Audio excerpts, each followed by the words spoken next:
En Thaïlande. Et merci parce qu'ils sont revenus en pleine santé, comme d'habitude. Amen. Merci Seigneur. Alors, je vais ouvrir en prière ce matin avant de faire le message. Ça va être très court ce matin, je pense. En tout cas, on va voir. Seigneur, on te remercie pour ta parole. Je te demande d'ouvrir nos cœurs. Je te demande de nous révéler. Je te demande de nous aider à le mettre en pratique dans le nom de Jésus. Amen. Ce matin, je vais parler sur quelque chose que j'ai déjà parlé il y a environ 2 ou 3 ans, je crois. Et je vais l'intituler « Qu'est-ce qu'on fait quand on a mis notre foi sur quelque chose? » Puis il semble qu'il ne s'est rien passé. Puis il semble qu'il ne se passera rien. Qu'est-ce qu'on fait dans ce temps-là? Et je vais faire une préface à ça parce qu'on va regarder des choses qu'on doit faire pour vérifier si vraiment il y a des choses qui pourraient nuire à notre foi avant qu'on voie la manifestation. OK? Parce que des fois, il y a un délai. On en a parlé depuis plusieurs semaines. Des fois, il y a un délai. Et je vais vous faire un petit peu un exemple. Puis, quand vous avez été en avion, est-ce que vous avez eu de la turbulence? Un petit peu. C'était quand même des gros avions. C'est genre 300 personnes, à vrai. C'est ça, c'est vraiment gigantesque. Bon. Combien d'entre vous a déjà pris un petit avion? Tu sais, genre un 6 places ou un... Ça brasse-tu ou ça brasse pas? C'est comme une chaloupe, on dirait. Non, mais c'est vrai, vous n'avez pas remarqué, c'est comme... Tu drops de 50 pieds, puis c'est vraiment... Puis, moi, j'ai un de mes amis qui est pilote d'avion. Bon, je vous raconte une petite histoire. Il y a une couple d'années, on se loue un avion pour aller faire une promenade, blablabla. Un petit avion, là, un bimoteur, 6 places. Donc, tu sais que ça brasse un petit peu plus qu'un 300 ou un 400 places. Et là, c'est un gars assez enjoué, je vous dirais. Puis, tu sais, normalement, il est toujours à la blague. Mais là, on arrive autour de l'avion. Puis là, il me passe une pile de feuilles. Il dit, ça m'a aidé à faire le checklist. Le checklist? Il dit, pour de vrai, le checklist. Mais voyons donc, tu conduis des avions de 300 personnes. C'est pas grave. Chaque avion, on fait un checklist. Je fais comme, d'accord. Fait que là, je regarde la quantité de feuilles. Je fais, oh! On va-tu décoller à la fin de la soirée? Ou écoute, c'est vraiment là, un checklist. Fait que là, il commence par l'extérieur de l'avion. Il touche à tout. Il check les patentes qui bougent, voir si les roues sont solides. C'est comme dans Top Gun, quand il check les missiles, là, cette affaire. Là. Je n'ai pas dit que vous pas écouté Top Gun. Là. Il check tout autour. Là. Non, n'arrête pas là. Il fait la même affaire. Là, il commence à l'extérieur. Je dis, vas-tu finir? Il rentre en dedans. Puis là, il faut que j'y cale toutes les patentes qu'il faut qu'il coche. Puis une fois que tout ça est fait, là, il pèse sur le moteur. C'est pas fini. Là. Quand le moteur il tourne, là, j'ai dit, écoute, on va-tu sortir? On va-tu sortir? Et c'est un checklist qu'ils appellent dans leur jargon. Et il n'y a aucun pilote qui va partir, qui va décoller avant d'aller faire son checklist. Parce que dans les airs, c'est un petit peu mal commode de dire, attends un petit peu, je vais arrêter, mais aller checker la roue. Tu sais, ça va mal. C'est mieux de le faire avant que tu décolles. Et c'est un peu là-dessus que je m'en vais ce matin, dans le sens que dans notre vie chrétienne, on va mettre notre foi sur quelque chose où on l'a déjà mis, mais c'est important de vérifier si on a toutes les choses en place pour que ça se rende jusqu'au bout. Parce que quand tu es dans la situation, puis il vente fort, puis tu as de la turbulence, puis ça brasse, c'est dur de sortir de l'avion. T'es mieux de l'avoir fait avant. Je ne sais pas si vous me suivez. On peut le faire pendant, il y a des choses qui se font de l'intérieur. OK? Donc, je vais vous apporter une dizaine de points. OK? Ce n'est pas exhaustif, puis dans les 10 points, je ne rentrerai pas en profondeur, je n'aurai pas le temps. Mais c'est 10 choses de base que nous devons faire quand on met notre foi sur quelque chose, ça veut dire qu'on veut un résultat. OK? Et quand on se met à mettre notre foi sur quelque chose, des fois, il va y avoir des circonstances contraires. Et on va aller voir des choses qui vont nous aider à ne pas lâcher notre foi dans ces circonstances-là, même si il va arriver de la turbulence. Ça vous est-il déjà arrivé de la turbulence à votre foi? Vous avez prié pour quelque chose, d'un coup, c'est venu pire. Moi, ça m'arrive des fois, je vous le dis, c'est pas tout le temps comme ça, là.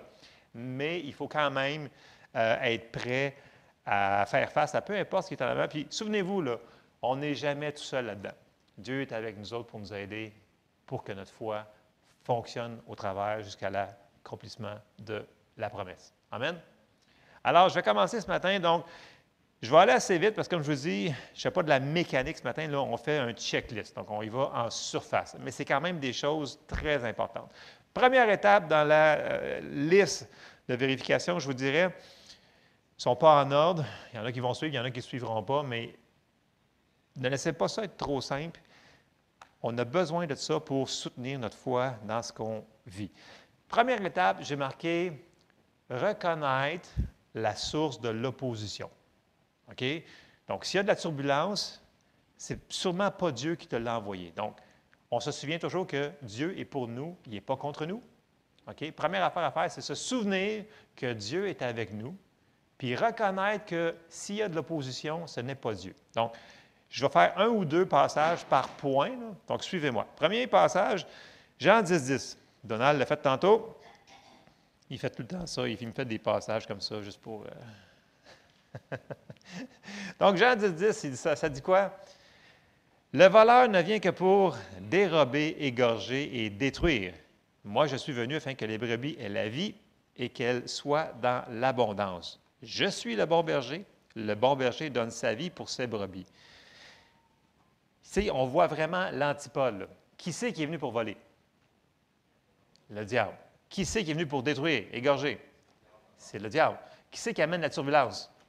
C'est le diable, c'est l'ennemi. Ce n'est pas Dieu qui t'a envoyé la turbulence quand tu as mis ta foi sur quelque chose. Fait que quand tu t'en vas, souviens-toi, s'il y a quelque chose qui est contraire, tu ne te bats pas contre Dieu.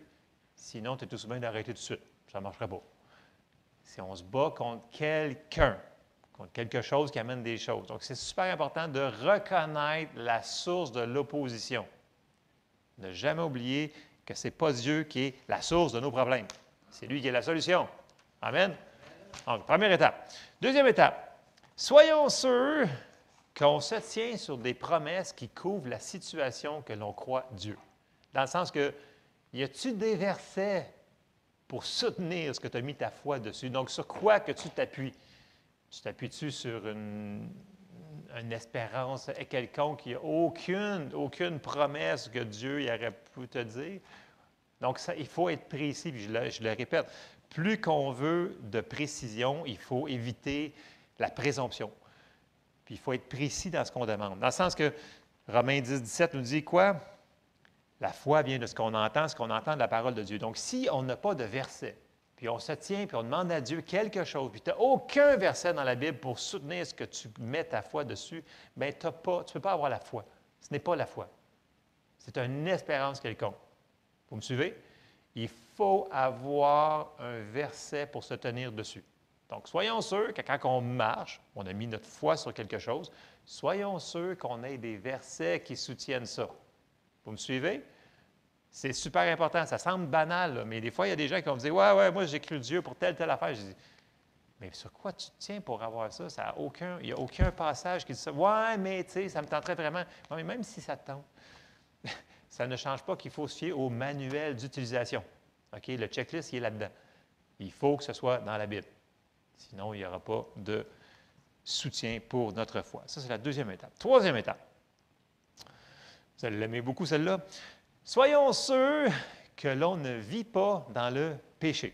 Vous allez me dire, oh, c'est un mot qu'on n'aime pas utiliser, ça. Je sais que ce n'est pas populaire, mais on en a parlé la semaine passée aussi pour les prières. Quand on prie, Dieu nous dit toujours de pardonner, choses comme ça. Puis le péché va nous ralentir dans notre foi. Il va même souvent l'arrêter, notre foi. Je sais que le mot péché, on n'en parle pas, mais si on fait quelque chose qui est contraire à sa parole, tu sais, genre, je ne vous dis pas, là, les péchés, selon Dieu, n'est pas catégorisé par petit, moyen ou grand. Non, mais c'est vrai. Regardez dans votre Bible, ça disait là, que ceux qui sont voleurs, que ceux qui ont tué, que ceux qui... C'est le péché, selon Dieu. OK? Donc, c'est la violation de la lumière. Dans le sens que tu sais que tu dois faire quelque chose, mais tu ne le fais pas, tu fais le contraire. Donc, ça, c'est péché, selon Dieu. Et ça ne veut pas dire qu'on a péché quand il y a de la turbulence. Ce n'est pas ce que je dis ce matin. Soyons clairs, ce n'est pas ça que je veux dire. Mais, soyons sûrs qu'il n'y en a pas. Fait que c'est bon, des fois, de faire une introspection. Y a-t-il quelque chose que je n'aurais pas oublié de pardonner à quelqu'un que j'ai laissé là puis qui m'empêche d'avancer dans ma foi? Et c'est de vérifier. Comme je vous dis, c'est une liste de vérification. On ne cherche pas les bébites, là. On le sait tout de suite si on a fait quelque chose de pas correct. Le Seigneur va nous le remémorer tout de suite. OK? On va aller dans deux passages. 1 Jean 1,7 nous dit Mais si nous marchons dans la lumière, donc dans le sens qu'on le sait, okay, on marche dans la lumière, comme il est lui-même dans la lumière, nous sommes mutuellement en communion et le sang de Jésus, son Fils, nous purifie de tout péché. Dans la Bible du Sommeur, ça nous dit, « Mais si nous vivons dans la lumière, tout comme Dieu lui-même est dans la lumière, alors nous sommes en communion les uns avec les autres, et parce que Jésus, son Fils, a versé son sang, nous sommes purifiés de tout péché. » Donc, le verbe ici, là, c'est « nous sommes purifiés ». Ça veut dire que c'est constamment. C'est un verbe qui est « nous sommes purifiés, nous sommes encore purifiés, nous sommes purifiés ». Si nous marchons dans la lumière et si nous restons en communion avec lui. Donc, c'est important de vérifier, y a-t-il un petit quelque chose qu'on a laissé échapper quelque part? Ça arrive à tout le monde. Ça arrive à tout le monde, mais ça va ralentir notre foi. On va dire, ah, non, j'ai quelque chose, j'ai trouvé, j'ai pensé à quelque chose. Bien, ce n'est pas grave. On lit 2 versets plus loin, puis vous le connaissez, celui-là, j'espère. Sinon, c'est vraiment, vous devriez le souligner en vert, mauve, violet, avec des licornes, peu importe. Là. 1 Jean 1,9, ça dit quoi? Si nous confessons nos péchés, il est fidèle et juste pour nous les pardonner et pour nous purifier de toute iniquité. Fait que Dieu, il n'est pas compliqué. Il fait juste dire, garde, tu le confesses et c'est pardonné. Et on oublie et on passe à d'autres choses. C'est ça qu'il veut qu'on fasse.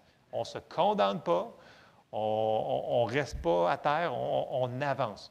Fait que c'est important de vérifier s'il n'y a pas des petites choses qui pourraient interférer à la foi. C'est toutes des choses simples, vous allez me dire, mais c'est des choses qui vont vraiment venir attacher. Tu sais, quand que Paul il a dit dans Hébreu, il dit vous couriez bien, mais qu'est-ce qui vous empêche de courir? Puis là, il va dire enlevez tout fardeau et le péché qui nous enveloppe si facilement et qui nous empêche de courir. Mais pour courir une course, là, puis si tu as un gros pack-sac de 100 livres, là, mais tu ne courras pas vite. Mais c'est un peu la même chose ici. Puis là, après ça, il dit le péché. Donc, le péché qui va nous attacher les jambes, donc il va nous empêcher de continuer à avancer. Donc, si on veut que notre foi elle avance, soyons sûrs qu'on n'a pas mis des choses dans notre vie qu'on a laissé rentrer. Puis c'est facile de laisser rentrer des choses. Il faut faire attention. Puis c'est pour ça que c'est le fun qu'on fait juste confesser, puis merci Seigneur, il nous pardonne. Et ça, c'est une très bonne nouvelle ce matin. Amen? Amen. Bon, OK. Ça, c'était le 3e. 4e étape. Donc, on parle là vraiment là, sur notre foi. On parle sur notre foi, puis quand il se passe, quand on ne l'a pas vu, mais on veut voir des résultats. Ça ne veut pas dire, parce qu'on ne voit pas, que notre foi ne fonctionne pas. Notre foi, elle, fonctionne. C'est juste quand, comme tu mets une semence en terre, bien, ça va pousser. Mais ce n'est pas parce que tu ne le vois pas tout de suite qu'il faut que tu ailles la déterrer. On continue. On l'arrose, puis on la prend soin. C'est super important. 4e étape. Soyons sûrs de ne pas avoir de doute ou d'incrédulité concernant les promesses de Dieu. Je m'explique. Je vais lire le passage dans la Louis II et dans la Sommeur. Donc, 2 Corinthiens 1, 19 et au verset 19 et 20. 2 Corinthiens 1 nous dit, verset 19, « Car le Fils de Dieu, Jésus-Christ, qui a été prêché par nous au milieu de vous, par moi et par Sylvain et par Timothée, n'a pas été oui et non. Mais c'est oui qui a été en lui, car pour ce qui concerne toutes les promesses de Dieu, c'est en lui qu'est le oui, c'est pourquoi encore l'Amen par lui est prononcé par nous à la gloire de Dieu. Bon, dans la Louis II, c'est phrasé, on comprend, mais on va l'éclairer un petit peu plus. On va aller dans la Bible du Sommeur, ça nous dit, le verset 20, « Car c'est en lui que Dieu a dit oui à tout ce qu'il avait promis. Aussi est-ce par lui que nous disons oui, Amen, pour que la gloire revienne à Dieu. » Donc, qu'est-ce que ça nous dit? Ça nous dit que s'il a fait la promesse dans la parole, ça veut dire que c'est oui. S'il nous donne une promesse, ce n'est pas juste ben, peut-être qu'il va vouloir cette fois-là. Non! S'il l'a mis dedans. Si moi, je vous promets quelque chose, que vous avez confiance en moi, maintenant que vous me connaissez, là, ben, il va le faire. Mais si on a confiance en Dieu, puis on voit qu'il y a une promesse là-dedans, là, bien, ce n'est pas oui, peut-être. Ce n'est pas non non plus. Ça dit toutes les promesses de Dieu sont oui et amen. Amen. Fait que, souvenons-nous que quand on se tient sur une promesse que Dieu nous a donnée, c'est sûr qu'il va veiller pour l'accomplir. Amen. Donc, ne nous laissons pas. L'ennemi va essayer de venir jouer là-dedans dans nos pensées. Il va nous dire, ah, tu sais, telle promesse, là, peut-être que ce n'est pas pour toi, parce que, tu sais, c'est juste toi en réalité. Pour les autres, peut-être que ça fonctionne, mais pas pour toi. Tu sais bien, puis toi, tu es différent. Et il va jouer dans nos pensées, dans nos pensées. Et les pensées, on va aller dans, je pense que c'est la 6e, je ne sais pas. Les pensées, c'est un endroit que l'ennemi va toujours s'essayer pour qu'on lâche le morceau de la foi. Si on garde notre foi, on est correct. Si on lâche la foi, il va le faire souvent par la bataille qui va se faire dans nos pensées. Je vais y revenir sur ça, vous allez voir. 5e étape. Désirons ardemment les bénéfices que nous avons demandés à Dieu. Ne soyons pas inconsistants, dans le sens que ce qu'on a demandé, ce qu'on a pris, on le demande, mais avec une ferveur. OK? Je vous donne un passage, c'est super important. Ça dit que ceux qui s'emparent du royaume des dieux, ce sont les violents. OK? Ce n'est pas les mous. Les mous, c'est quelqu'un qui va le voir, ça ne me dérange pas, je vais le prendre, c'est correct. S'il veut me guérir, c'est correct. S'il veut, bien, c'est correct. Dans le sens que sera, c'est pas grave. Dans le sens que, non, si tu veux avoir quelque chose, on va le voir dans la prière de la foi, qu'on va aller voir tantôt dans Marc 11, tu dois le désirer ardemment, point final. Dans le sens qu'il n'y a pas d'autre option. Il n'y a pas d'option de il va avoir peut-être si Dieu le veut ou peut-être s'il y a un échec, c'est pas grave. Oui, c'est grave, dans le sens que Dieu, il veut qu'on le désire ardemment. Et dans Jacques, on pourrait lire tout Jacques là, qui parle beaucoup sur ça, mais dans Jacques 1 au verset 6 à 8, il dit quelque chose que vous connaissez, mais qu'il faut se souvenir tout le temps, tout le temps, tout le temps. Jacques 1, verset 6, il dit « Mais qu'il la demande avec foi, sans douter, car celui qui doute est semblable au flot de la mer, agité par le vent et poussé de côté et d'autre.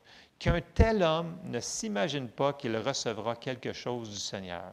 C'est un homme irrésolu, inconstant dans toutes ses voies. » Dans la Bible du Sauveur, le verset 8, ça nous dit « Son cœur est partagé. » Il est inconstant dans toutes ses entreprises. Fait que, tu sais, on voit l'image qu'il nous donne ici, là.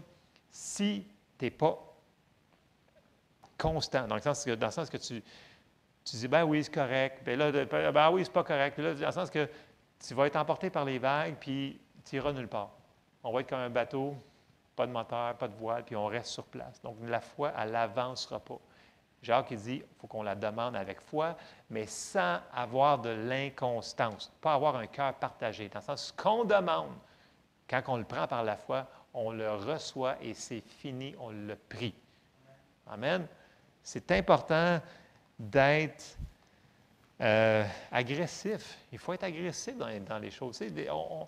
Il va y avoir de la turbulence contraire, mais même s'il y en a, c'est nous qui va décider si on continue à persévérer.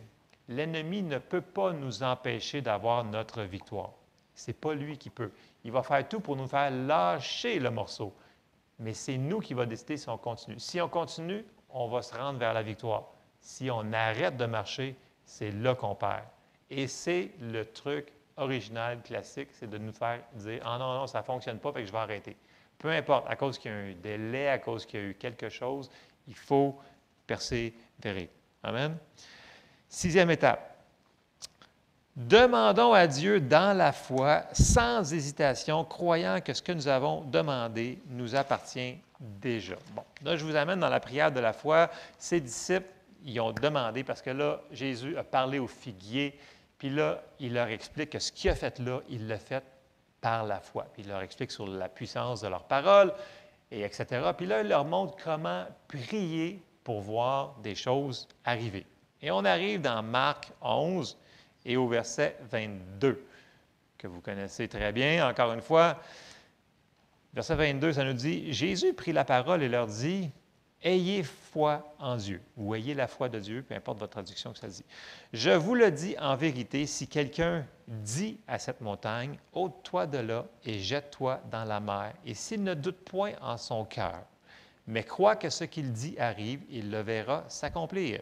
C'est pourquoi je vous le dis, tout ce que vous demanderez en priant, croyez que vous l'avez reçu et vous le verrez s'accomplir.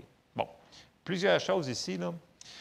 Premièrement, on demande, Après ça, on croit qu'on l'a reçu. Et après ça, on le voit s'accomplir. Mais la plupart des gens, quand je les entends parler sur la prière de la foi, ils disent, parfait, on prie, après ça, on le voit, puis là, on le croit.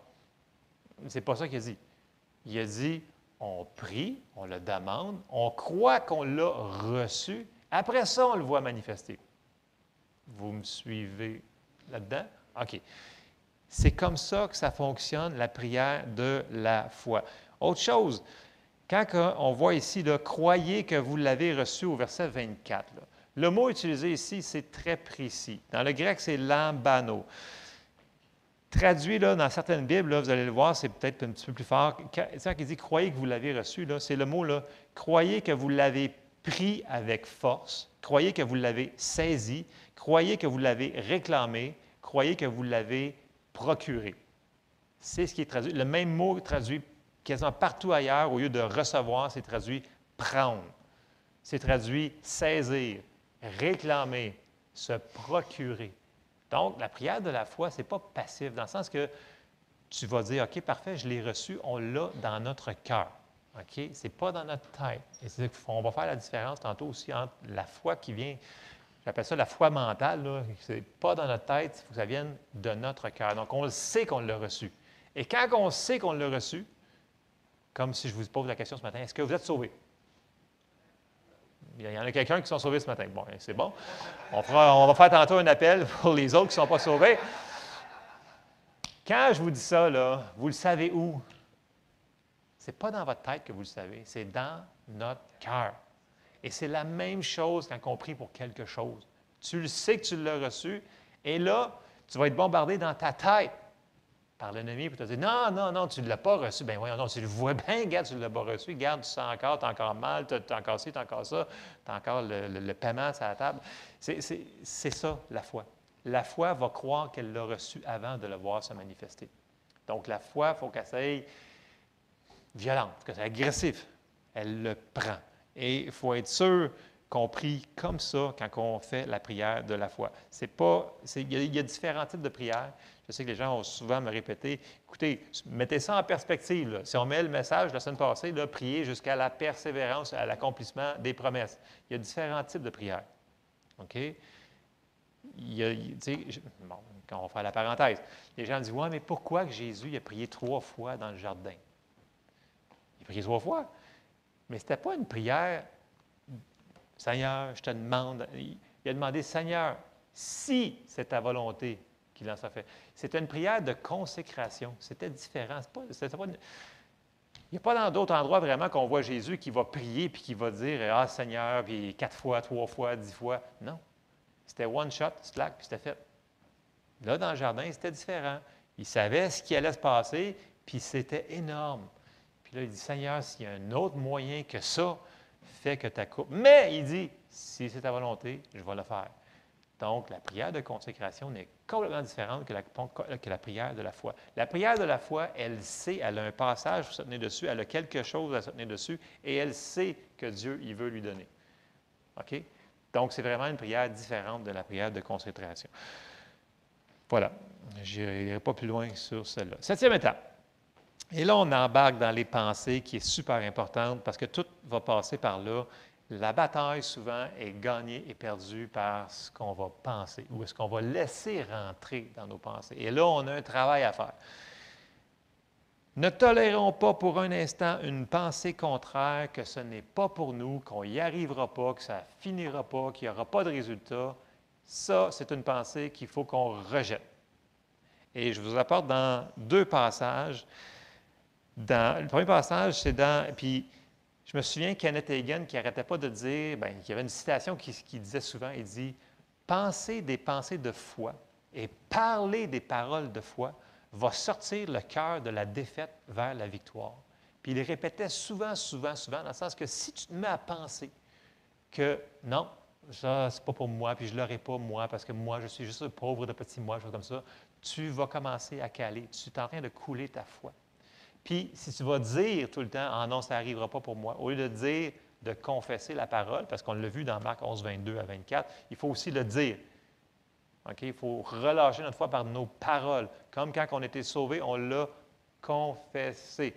c'est la même chose aussi. Puis il répétait souvent, si on pense sur des pensées de foi et si on parle sur des paroles de foi, ça va sortir le cœur de la défaite vers la victoire. Écoutez, c'est un monsieur qui avait beaucoup d'expérience sur la prière de la foi. OK? Donc, c'est pour vous aider comme ça. Là. Donc, les pensées, on s'en va dans 2 Corinthiens 10 et au verset 5. Nous, je répète, nous renversons les raisonnements et toute hauteur qui s'élève contre la connaissance de Dieu et nous amenons toute pensée captive à l'obéissance de Christ. Il va y avoir des raisonnements qui vont s'élever contre ce qu'on a prié, contre ce qu'on a mis notre foi en Dieu pour nous faire lâcher le morceau. Puis ta foi ne fonctionnera pas. C'est impossible, pas pour toi. Je vous le dis, c'est comme ça qu'il fonctionne. C'est la manière. Ça dit, on n'est pas ignorant de ces ruses. Et une de ces ruses, c'est la bataille dans les pensées. Puis le mot ici, là, nous renversons. Bien, en anglais, là, si vous avez une Bible en anglais, ça dit casting down. Casting down, là, c'est prendre puis jeter par terre. C'est fort comme mot, là, dans le sens que les pensées contraires sont très, très dangereuses et nous devons les rejeter. Si on les laisse tourner là-dedans, puis dire « Ah non, écoute, ça fait 3 ans, tu ne comprends pas, là. Ça fait 3 ans que je prie pour ça, ou 5 ans, ou peu importe. Non, mais tu ne comprends pas, là. Le médecin il a dit que ça ne changerait pas. » Et là, ça tourne. Les pensées, on les laisse. Si on laisse tourner ça versus la pensée de la foi qu'on a dit, on ne nie pas les circonstances. Je le répète souvent, on ne nie pas les circonstances, mais on met la parole de Dieu par-dessus et ça va faire changer les circonstances. Et ce qui est dangereux, on l'a dit, c'est de laisser rentrer, soit par nos yeux, par nos oreilles, ce qu'on entend, de dire que non, ça n'arrivera pas. Donc, nous devons renverser les raisonnements et toute hauteur qui s'élève contre la connaissance de Dieu. Et ça, c'est une des clés majeures pour nous faire continuer pour voir la manifestation de notre foi. Puis, Jacques 4,7 nous dit «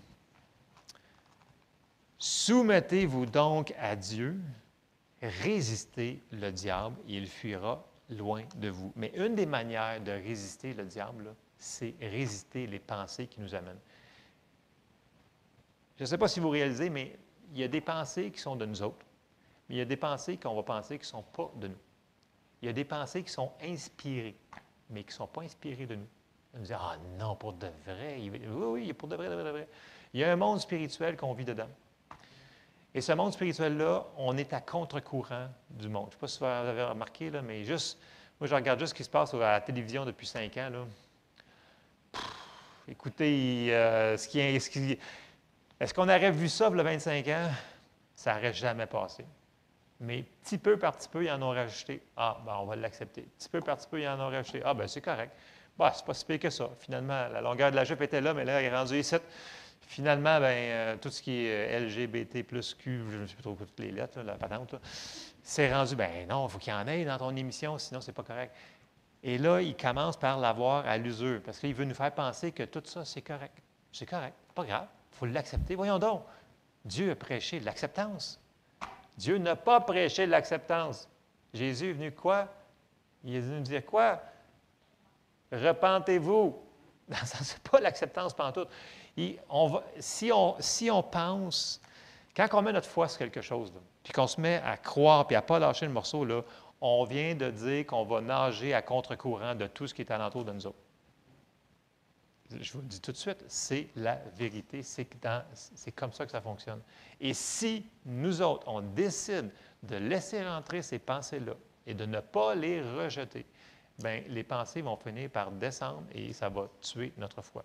Vous allez tuer votre foi? Oui, je vous le dis. Ça va les ralentir. Comme je vous disais tantôt, quand Paul disait, ne laissez pas les fardeaux vous ralentir de courir. Il dit, vous courez bien, qu'est-ce qui vous empêche de... Là, il en parle dans Galates, il dit la même chose, il en dit dans Hébreu, mais je n'irai pas là-dessus ce matin. Donc, ce qui est important, s'il y a une pensée qui est contraire, qui dit non, ce n'est pas pour toi cette affaire-là, tu fais non, cette affaire-là, c'est pour moi et je décide de la prendre et on a dit ça, c'est pour moi. Il va falloir qu'on le serve d'une arme puissante qui s'appelle nos paroles. Vous pouvez le dire, vous pouvez le chanter, vous pouvez le prier en langue et le remercier Dieu, mais il va falloir qu'on fasse quelque chose avec les pensées contraires qui nous arrivent, que ce n'est pas nous autres. Je sais que je suis redondant, mais il faut le faire. On n'a pas le choix, sinon ça va couler notre foi. 8e étape, ce qui suit de ce qu'on parle depuis le début, prendre pour acquis que ce que nous avons demandé est accompli, même si on ne l'a pas vu s'accomplir. Dans le sens que croire qu'on l'a vraiment reçu. Et là, je vais vous comparer 2 foi qui ressemblent avec une foi, mais l'autre n'est pas la foi. C'est un accord mental. Et je vous donne un exemple. Bon, premièrement, la définition de la foi, c'est quoi? Bon, vous le savez. Donc, c'est Hébreux 11, 1. Donc, la foi est une ferme assurance des choses qu'on espère, une démonstration de celles qu'on ne voit pas. Oh! On ne la voit pas, mais ce n'est pas quelque chose d'intangible. C'est une ferme assurance qu'on a à l'intérieur. Ça, c'est la définition de la foi. OK? C'est en dedans, on a la ferme assurance. Et là, on va voir la différence entre 2 personnes.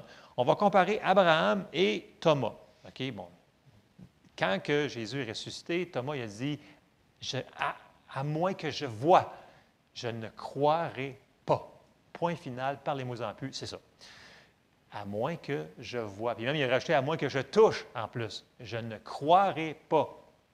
OK? Et regardez bien ce que Jésus va avoir dit. On retourne dans Hébreux 11, puis du verset 8 jusqu'à 40, là, il va commencer, puis il va parler de plein d'exemples de foi. Puis là, il va effleurer Abraham à plusieurs endroits, mais il va commencer, juste pour garder ce cours, il va commencer au verset 8, il va dire « C'est par la foi qu'Abraham, lors de sa vocation, obéit et partit pour un lieu qu'il devait recevoir en héritage et qu'il partit sans savoir où il allait. » Donc Dieu a dit « Sors de ta maison, puis je vais te montrer quelque part où est-ce que tu vas aller. » Ça prend de la foi pour faire ça, dans le sens qu'il faut que tu aies confiance à la personne qui te dit « Écoute, va-t'en, puis je vais te le montrer où est-ce que tu vas aller, mais il faut que tu commences par sortir. » Fais le premier pas. Et ça nous amène à un point, c'est que la foi va obéir même si elle ne le voit pas. Si Dieu vous demande de faire un pas, peu importe petit ou grand soit-il, si on ne le fait pas, notre foi ne fonctionnera pas. Et l'obéissance est une des clés là-dedans. L'autre chose qu'on voit, c'est qu'Abraham, même s'il ne l'a pas vu, il l'a fait. Puis là, on le voit qu'Abraham, il a grandi dans la foi jusqu'à temps qu'il puisse offrir son fils en sacrifice, qui était la promesse qu'il avait reçue. Bon, ça c'est Hébreux 11, 8. Là, on va comparer tout de suite à Thomas. Puis là, Jésus, il n'est pas tellement content avec. Puis là, il répond quelque chose de spécial. Puis on s'en va dans Jean 20, 29. Je condense excessivement, mais c'est pour une bonne cause. Jésus, il répond à Thomas, il dit « Parfait. » Il dit, il rentre, puis là, il va lui dire « OK, super, vas-y, regarde-moi, touche-moi, je suis là. » Puis là, il dit « Ah, mon Seigneur et mon Dieu, je crois en toi, super. » Et là, on arrive au verset 29, puis il dit « Parce que tu m'as vu, tu as cru. » Et là, il va dire quelque chose, il va dire « Heureux ceux qui n'ont pas vu et qui ont cru. » Le mot « heureux » ici, serait mieux traduit « bénis sont ceux qui n'ont pas vu et qui ont cru. » Et c'est ça qu'il nous demande de faire. Ça, c'est la vraie foi. La foi qui va croire sans le voir. Okay? On va le voir éventuellement, mais avant de ça, il faut le croire. Et souvent, les gens, on inverse. Je sais, j'aimerais tellement ça, tu sais, quand on prie, puis là, on le voit, mais je le crois. Mais tu n'as plus besoin de foi si tu le vois. Pour de vrai, une grosse révélation. Tu sais, quand tu le vois, tu n'as plus besoin de foi, il est déjà là.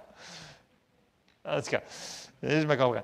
Et si on continue dans Hébreux 11, qu'on était au verset 6, il dit « Or, sans la foi, il est dur, et vraiment dur. » Non, c'est pas ça qu'il dit. « Il est impossible de lui être agréable, car il faut que celui qui s'approche de Dieu croit que Dieu existe, qu'il est le rémunérateur de ceux qui le cherchent. Donc, il récompense ceux qui le cherchent. C'est impossible de plaire à Dieu sans la foi. » Et les gens disent « Ouais, mais la foi, vous en parlez souvent. » Oui, je sais, mais est-ce que tu veux plaire à Dieu? Ça a l'air que ça prend quelque chose pour plaire à Dieu. Ça prend de la foi. Dieu aime la foi. Dieu aime ça quand que ses enfants vont le prendre à sa parole et vont agir dessus, même s'ils ne le voient pas, qu'ils vont prendre le premier pas, qu'ils vont obéir, comme Abraham qui dit « OK, c'est correct, je ne le vois pas, mais il faut que je m'en aille. » Il est parti. Et après ça, on voit toutes les bénédictions qu'Abraham a pu recevoir à cause qu'il avait obéi par une petite chose au début. Bon, c'était l'étape numéro 8. Étape numéro 9, là, on s'en va un petit peu plus loin. Ça nous dit, bien, je l'ai comme mis, j'ai dit, ne pas faiblir dans notre foi, dans le sens qu'il faut continuer toujours à presser vers le but. On ne peut pas abandonner en cours de chemin, dans le sens que c'est merveilleux si tu as tenu ta foi pendant 6 semaines de temps, mais la 7e semaine, tu as décidé d'arrêter. Tu viens toi-même d'arrêter ton miracle. Tant que tu n'auras pas vu la manifestation, tu ne dois pas arrêter. Nous ne devons pas arrêter de mettre notre foi. Et là, un exemple, Romains 4 et au verset 19, je l'ai sorti dans la Bible sommaire, je trouvais qu'il faisait valeur, plus le texte en valeur. Romains 4, 19, ça nous dit, il parle encore d'Abraham. Abraham est souvent mentionné quand on parle de la foi.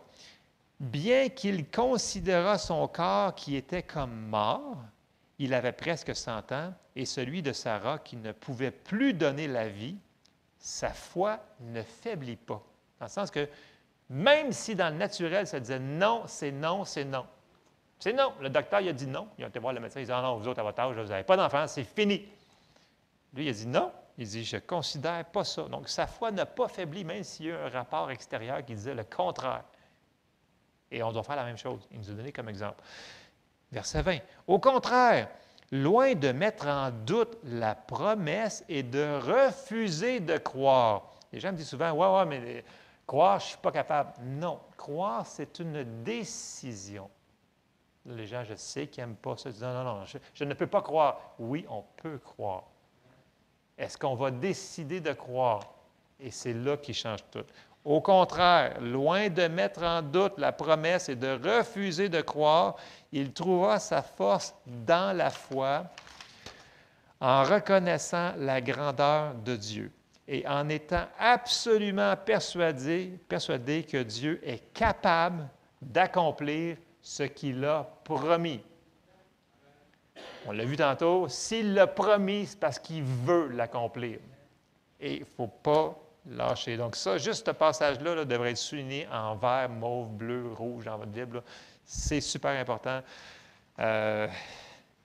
Il nous dit, imitez la foi de ceux qui ont été avant vous. Mais il nous dit d'imiter aussi la foi d'Abraham. C'est ce qu'il a fait. Dans le naturel, c'était impossible. No way, finitos, caput. Mais même si dans le naturel, ça dit caput, nous autres, on peut prendre d'autres choses et c'est la parole. Et comme je vous dis, ce n'est pas pour les mous là, ce matin-là. C'est pour les violents, les durs, les vrais qui vont recevoir. Bon, il y en a une couple qui vont le prendre. Mais, bon, il y a des matins qu'on se sent plus mou que d'autres. Mais il faut se faire violence. Peut-être prendre un café ou deux et dire, non, je vais me réveiller, je vais prendre ce qui m'appartient. Et on va voir l'accomplissement. Bon, ça, c'était mon 9e. 10e étape, et je termine avec celle-là, tenir bon. On a dit tenir bon. Comment qu'on fait pour tenir bon? Super de bonne question. Merci beaucoup. Alors, comment être bon? Bien, on s'en va dans Éphésiens. Puis là, l'Éphésiens 6, on le connaît parce qu'on le connaît, on l'enseigne aux enfants en bas, puis bon, ça parle des armes que Dieu nous a données. Mais regardez bien le début dans Éphésiens 6, on va commencer au verset 10. OK? Puis là, il nous dit d'être fort en lui avec les armes qu'il nous a données. OK? Mais regardez bien au verset 10 pour simplifier. Là. Au reste, fortifiez-vous dans le Seigneur et par sa force toute puissante. On arrête ici. Il n'a pas dit d'être fort en nous-mêmes, il n'a pas dit d'être fort parce que tu es fort, parce que vous vous sentez fort. Il a dit d'être fort, fortifiez-vous dans le Seigneur et par sa force toute puissante. OK, ça a l'air super beau comme ça, mais on fait quoi pour que ça arrive, cette affaire-là? Bien, on fait les versets suivants. Grande révélation. OK. Et là, il va nous dire tout le long, là, il va le répéter à plusieurs reprises, mais la manière qu'il nous dit, c'est qu'il va falloir qu'on combatte avec les armes qu'il nous a données. OK? On va commencer au verset 11. Revêtez-vous de toutes les armes de Dieu, afin de quoi? Pourquoi qu'on fait ça? Afin de pouvoir tenir ferme contre les ruses du diable qui va essayer de nous faire dire que non, tu ne l'auras pas, non, ce n'est pas pour toi, les promesses, ce n'est plus pour aujourd'hui, c'était pour les apôtres, c'était pour les Juifs, c'était pour ci, c'était pour ça, toutes les choses que le monde nous dit, ah, terrible. Afin de pouvoir tenir ferme. Donc, il nous dit de faire ça pour pouvoir tenir ferme. Et c'est ça, être fort dans le Seigneur et par sa force toute puissance. Ce n'est pas notre force, c'est sa force. Mais c'est nous autres qui doivent faire ça. OK, on continue. Car nous n'avons pas à lutter contre la chair et le sang, mais contre les dominations. Je sais que le monde n'aime pas entendre ça, mais c'est ça que la Bible a dit, c'est ça. Contre les dominations, les autorités, contre les princes de ce monde de ténèbres, contre les esprits méchants dans les lieux célestes. C'est pourquoi prenez toutes les armes de Dieu afin de pouvoir résister dans le mauvais jour et tenir ferme, encore là, tenir ferme, après avoir tout surmonté. Verset 14. Tenez donc ferme. Puis là, il continue sa phrase. Tenez donc ferme, ayant à vos reins la vérité pour ceinture, revêtez la cuirasse de la justice, mettez pour chaussure à vos pieds le zèle que donne l'Évangile de paix, prenez par-dessus tout cela le bouclier de la foi avec lequel vous pourrez éteindre tous les traits enflammés du malin. Prenez aussi le casque du salut et l'épée de l'Esprit qui est la parole de Dieu. Bon, je sais que dans la Louis II, ça semble un petit peu... Mais c'est quand même bien traduit, je vous dirais. Je vais juste vous lire le verset 14 dans la Bible du Sommaire. Donc, on se souvient que là, je répète, Dieu nous dit, si on veut tenir ferme, il va falloir qu'on serve des armes qu'il nous a données. Il va falloir qu'on les mette en utilisation. On s'en va dans Éphésiens 6, 14, mais là, je vous sors ça dans la Bible du Sommaire. Tenez donc ferme, encore là, ayez autour de la taille la vérité pour ceinture, et revêtez-vous de la droiture en guise de cuirasse. Ayez pour chaussure à vos pieds la disponibilité à servir l'Évangile de la paix. En toutes circonstances, saisissez-vous de la foi comme d'un bouclier avec lequel vous pourrez éteindre toutes les flèches enflammées du diable. Prenez le salut pour casque et l'épée de l'Esprit, c'est-à-dire la parole de Dieu. Donc, la manière que c'est phrasé dans la parole du Sommaire, c'est plus fluide. On voit qu'on doit se servir de ces choses-là pour tenir ferme contre les ruses de l'ennemi qui va nous dire « Non, non, non, non, non, non, il n'y a rien de ça qui est pour toi, il n'y a rien qui va t'arriver, il n'y a rien qui va fonctionner. » Et c'est ça qu'il faut qu'on fasse. Amen. Écoutez, on va résumer là, 10 choses qu'on a vues brièvement. Bon, première chose, reconnaître, quand il y a de la turbulence, là, reconnaître que la source de l'opposition, ce n'est pas Dieu. Okay? C'est l'ennemi. Okay? Il faut qu'on se souvienne de ça dans le sens qu'on ne se bat pas contre Dieu, on se bat contre un ennemi qui n'est pas d'accord avec ce que Dieu nous a donné. Première chose. Deuxième chose, soyons sûrs que les promesses de Dieu couvrent la situation sur laquelle nous demandons. Tu sais, comme je dis souvent les mercredis soirs, sont où les versets? Sont où les versets? Si vous n'avez pas de versets, il n'y aura pas de foi. OK. Étape numéro 3, on a vu, soyons sûrs que l'on ne vive pas dans le péché. OK? Petit, moyen, grand, extra large, ça ne change rien. C'est le péché va tuer la foi. Important. Quatrième étape, soyons sûrs de ne pas avoir de doute ou d'incrédulité concernant les promesses de Dieu. S'il l'a promis, c'est parce qu'il veut nous le donner et le faire accomplir. Cinquième étape, désirons ardemment les bénéfices que nous avons demandés. Ne soyons pas inconsistants. Inconsistants, cœur partagé. Non, il faut être... En anglais, c'est single-minded. En français, c'est pas simple d'esprit, c'est single-minded. Tu fixes une affaire, c'est ça que Dieu a dit, mais c'est ça. That's it. Il n'y a pas d'autre single-minded, je ne sais pas comment le... Tu penses à une affaire, puis c'est comme ça, dans le sens que tu ne te laisses pas des...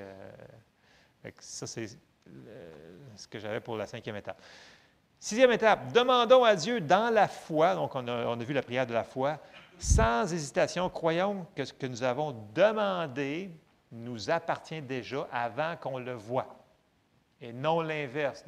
Ne faisons pas le contraire de « je vais le croire, mais que je vais le voir ». Non. On croit avant, puis après ça, on va le voir se manifester. Septième étape, ne tolérons pas les pensées que l'ennemi va nous dire que ce n'est pas pour nous. Il faut se battre. Les pensées vont arriver, les pensées. Ça ne veut pas dire qu'ils viennent de Dieu ou de nous autres. L'ennemi, il se travaille, il s'acharne pour nous faire penser sur des mauvaises choses. Numéro 8, prendre pour acquis que ce que nous avons demandé est déjà accompli. Étape numéro 9, ne pas faiblir dans notre foi, dans le sens qu'il faut presser toujours vers le but. Étape numéro 10, tenir bon, être fort, mais en lui, en prenant les armes que Dieu nous a données. Et ça, on peut faire ça quand il fait beau soleil, comme quand il fait tempête dans notre vie. Dans le sens que, écoutez, il y en a bien plus que ça. Il fallait que je condense ce matin. Dans le sens que tu peux faire un checklist sur ta foi n'importe quand. Tu sais, des fois, il y a des choses où vous avez dit, écoute, j'ai prié pour telle affaire, puis il me semble que ça fait un petit bout où je ne l'ai pas vu se manifester. Bien, on pourrait faire une introspection, puis dire, écoute, y aurait-il quelque chose là-dedans que ma foi, j'aurais peut-être fait un check-up. Un petit check-up de base pour être sûr qu'on voit l'accomplissement de notre foi.